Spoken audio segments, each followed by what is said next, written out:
Bonjour, Camille Lawful. Aujourd'hui, on a une vidéo spéciale. L'équipe de Paizo nous a gracieusement offert une caisse de la collection de figurines de Pathfinder Battle The Rusty Dragon Inn pour qu'on puisse en faire l'évaluation pour vous. Maintenant, place à l'ouverture des boîtes.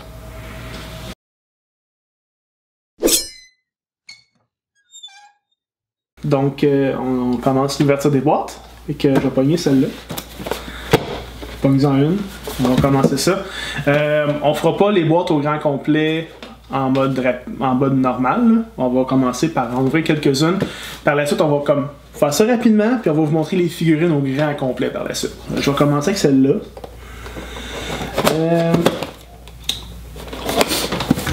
Vas-y, une caisse au complet, figurine. Une caisse au complet, man, c'est malade. Développer une caisse au complet. Ok, donc, qu'est-ce que j'ai? Premièrement, le packaging, chaque figurine a leur propre sac. Ce qui est quand même cool quand tu considères que le transport peut vraiment comme chier tes figurines. On en a une là. Chose qui est vraiment cool par exemple, c'est les grosses figurines sont attachées. Donc t'es certain que tes figurines vont pas se perdre dans le bois, ce qui est quand même pratique, mais prendre le temps de... Donc, ce qu'il y a à savoir, c'est que chaque boîte est random. Donc, on espère avoir un exemplaire de chaque figurine. Moi, j'ai un cheval. Ça va être pratique, ça. Les chevals, c'est pratique. Moi, j'ai quoi? J'ai un War Rat, je pense, c'est ça? Il y a certaines games où il y a des chevaux très célèbres. Hein? Des chevaux qui prennent beaucoup d'importance des fois. Roche-Taillade. C'est Roche-Taillade. Par exemple.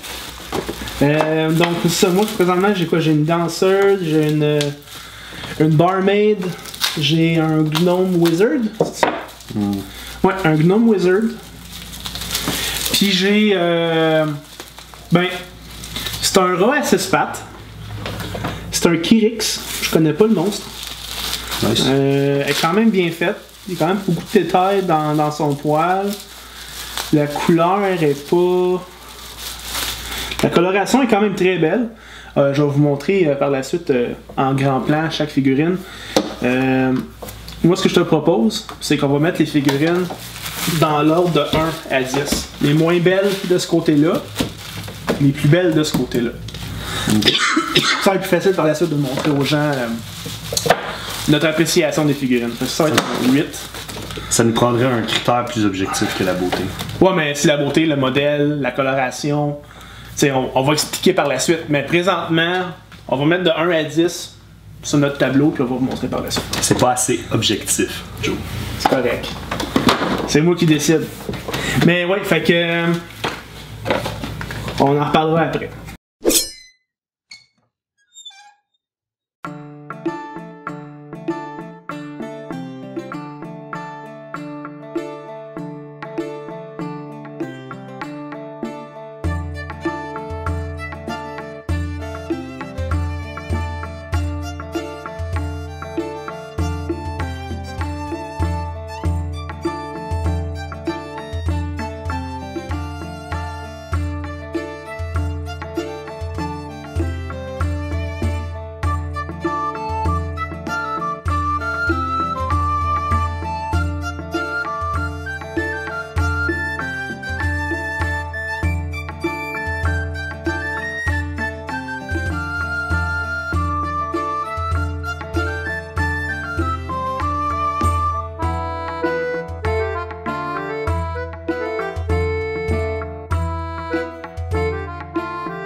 Salut tout le monde, donc l'unboxing est terminé.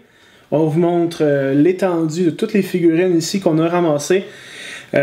Chose qui est vraiment positive, on a un exemplaire de toutes, ce qui est quand même vraiment cool.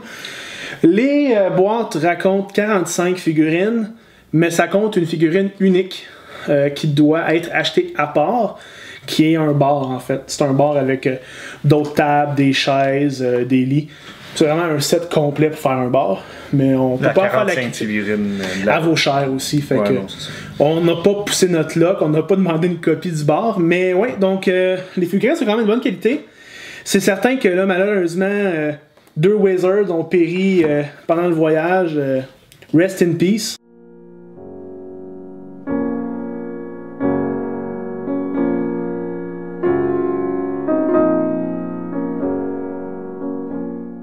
En conclusion, les Wizards n'ont pas assez de points de vie pour toffer le shipping. Fait que, mis à part ça, on a quand même un exemplaire de tout, ce qui est quand même très bien. Les rares ici sont quand même de bonne qualité. Moi, j'ai un gros faible pour le cavalier sur un loup. Là. Ouais, l'orque, là, il est malade. Il est vraiment bien fait. Là. On redresse un peu, il est vraiment... Juste le cavalier comme ça, assez menaçant. Le dragon est évidemment une excellente présence aussi. Mon coup de cœur, moi, va au cube gélatineux. Qui à l'intérieur a des cadavres, a des armes, des objets, c'est vraiment cool. Vraiment une belle figurine. J'adore justement. C'est mon top 5, là, je te dirais, c'est le cavalier, le cube. Le dragon, je l'aime, il y a de la prestance, mais ses ailes sont vraiment super minces. Faire attention dans le transport, vous allez peut-être les péter. Essayez de pas trop déplacer le dragon. Mon autre coup de cœur, c'est Kaylan, qui est un des personnages préférés de Pathfinder, en fait.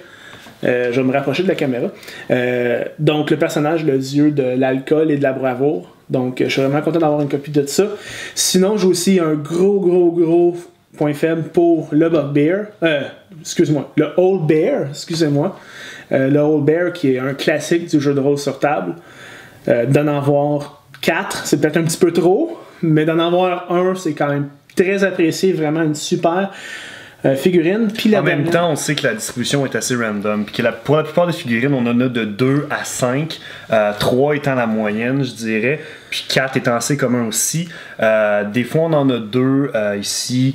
Bon, à cause des morts, on a seulement 2 Wizards. Et on remarque la présence excessive de Bunny Hip. Les hosties de Bunny Hip. Sérieusement, Paizo, est-ce que vous avez déjà utilisé un Bunny Hip dans une de vos Adventure Paths? Sérieusement. Il n'y a personne qui utilise les Bunny Hips. Vous auriez pu mettre tellement autre chose que des Bunny Hips. Un Bunny Hip, c'est un genre de requin, otari, dauphin. Je sais pas, man, mais c'est vraiment laid, c'est pas beau.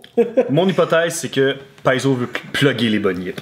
Probablement. Parce qu'on en a 5. On en a 5. La figurine est quand même bien faite. C'est ça aussi qui est triste, parce que c'est un Bunny Hip, puis la figurine est vraiment réussie. Mais ouais, c'est ça. Plus de Bunny Hip, s'il vous plaît, Paizo, c'est vraiment... 5, c'est assez. On remarque aussi qu'on a aussi eu 2 héros, qui est le King Hirovetsi et Feia, la sorcière, qui n'était pas dans le set, qu'on suppose qui est un bonus, qui venait avec dans certaines boîtes qui avaient un nombre unusuel de figurines. Parce qu'ils viennent d'éditions différentes de Pathfinder Battle, justement. On a fait le saut, c'est super bien de les avoir, mais c'est ça, ils sont pas censés être dans le kit.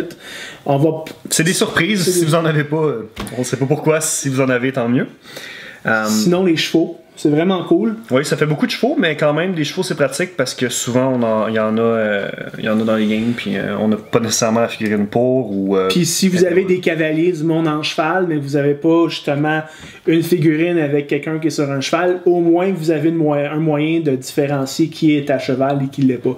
Ce qui est quand même pratique. Sinon, à cet effet, on a aussi des riding dogs. Aussi. Chose qui est vraiment cool pour l'édition, c'est les items.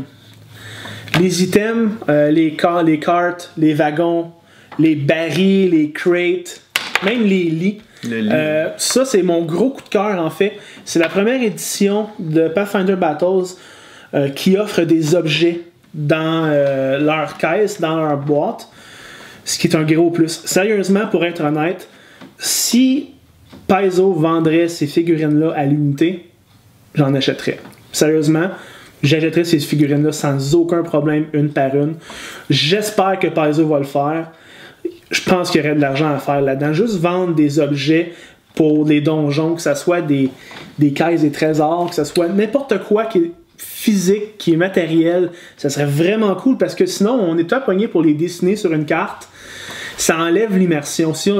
Ça, c'est juste parfait. Là. Ça fait des beaux décors. Puis, quitte à faire des booster packs d'objets spécifiquement aussi, ça serait quelque chose à faire. Parce que, bon, on n'a pas t'as pas la même valeur, ou en tout cas, t'as pas la même fonction avec un cart, un baril ou une caisse qu'avec une figurine humanoïde. C'est vraiment quelque chose de différent. Fait que je pense qu'il y a de quoi faire, effectivement, parce que ça fait des beaux décors. Puis, il y a de quoi améliorer beaucoup. Les gens ont des figurines, généralement, ils se débrouillent, ils aiment ça en acheter, mais des objets comme ça, c'est mon courant.